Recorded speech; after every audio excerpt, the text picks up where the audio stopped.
he was different. He was, Kobe was different to me. And people always ask like, who's your greatest of all time? And I put MJ and Kobe, and I got a lot of love and respect for Bron and his numbers and his longevity and everything. But I feel like it was just different with them. Bron is a great player, and I'm not taking nothing away from him. MJ is a great player. MJ a great player. I'm not taking nothing away from, you know what I'm saying? Kobe, however it fluctuates, 1, 2, 3, you feel me? But I be having a problem with people not even putting them top 5. The only time that happens is that's people that haven't played the game. If you listen to players, players, if you go back and look, and your fans can look, go back and look how all the people that played against him put him, not how the media puts him. Because the players that played with him, against him, we all got him, 1, 2, or 3. You could throw them 3 up in the air, and however they land, it is what it is. But it's because they always stat. Oh, look at the stats. LeBron's #1 in everything, and I'm like, well, he is. But he played a long time, but you got to look. Like, we just had a clip on our page just the other day where Kobe was talking about. We posted for his birthday. I'm gonna show you.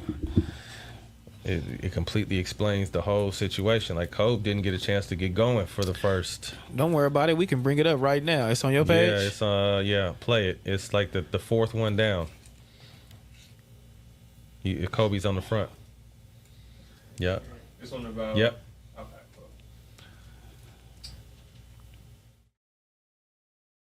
Low moment in your career. I don't really see you having none. There was a couple of them. Well, losing to the Celtics in '08 was tough. But before that, like at the beginning of the journey, was not playing. So coming in as a rookie and saying, man, if I knew shit was going to be like this, I would have went to school. Interesting. Right? Because I felt like my coach, Dale Harris at the time, was trying to make sure he did not show favoritism to the young kid.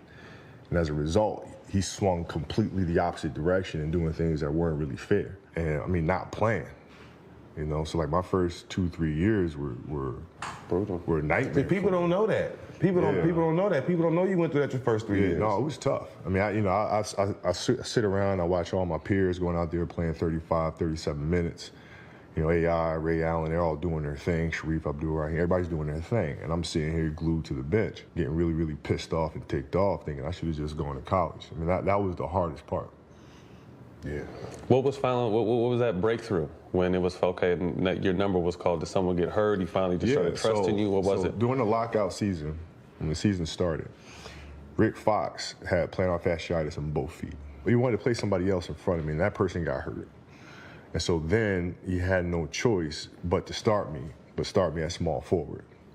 And so this is when like small forwards were big. Small forwards. Yeah, this is KG, this is Sharif Abdul-Rahim, this is Pip, this is like, so I started the first 10 games at small forward. I think I started like 7 straight double-doubles or something like that. And then I've been in the starting lineup ever since. No looking back. But who the hell knows how long when I came off the bench before Rick didn't get injured. So what was a low moment in he said after that, that's not the whole clip, but he said right after that, it's just like there's no telling how many points I could have scored in those 2 or 3 years that I didn't get a chance to play. That's why, like, when they always look straight at numbers, you can't look at numbers. You know what I mean? Because he didn't get to go off the rip. Kobe was just a bad motherfucker, bro. I just had a lot of respect. The game, how serious he took it, like it was life. I wasn't even really going off the stats then. I was just like going off winning.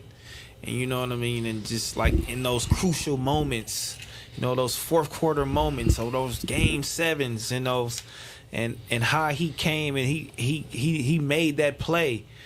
Like, that's what the fuck I was going off of. Like, every time, like, I'm looking at dogs playing when I was young. You know what I mean? I'm looking at you niggas and I'm just like, these niggas is really dogs. Like, so I wasn't even. So now we look like, okay, now he is the top 3 scorer or this and that and the other. Like, we wasn't even looking just at that back then. The like, experience, how it made you feel, what you saw, the real part of the game. Yeah. You know what I mean? Like, now the game is analytics and numbers and all this kind of stuff. And I'm not taking nothing away from the analytics and numbers, but I'm just like, there's shit that you see greatness at how it makes you feel. And all 3 of those guys are great in their own ways, and the rest of them were too, the older guys and everything. So it's just kind of hard to really pick a top who's who. But like I said, to me, And I think a lot of guys that played in our generation is MJ, Kobe, and Bron, and you could throw them up in the air, and how they land, they land. Yeah, however they land, they land. But what about Stockton and Malone? What if they would be like, hey, look, let's run these assists up real quick? If they was just thinking like that, them niggas are just playing.